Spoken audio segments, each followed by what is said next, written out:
বন্ধুসকল যেহেতু বিহুৰ ওচৰ পালেহি ভাবিলোঁ অলপ তিলৰ পুৰ বনাম আৰু কেনেকৈ বনাম গোটেই ভিডিঅ'টো স্কিপ নকৰাকৈ চাই থাকক নিশ্চয় আপোনালোকৰ চাই ভাল লাগিব।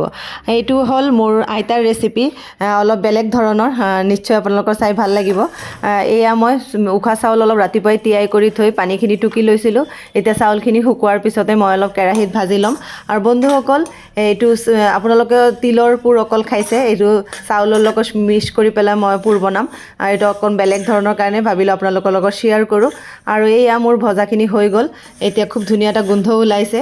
এতিয়া মই ইয়াতে অলপ তিল মিক্স কৰিম আৰু ভাজি থোৱা তিল অলপ আছিলে এইখিনি ধুনীয়াকৈ মিক্স কৰি দিছোঁ।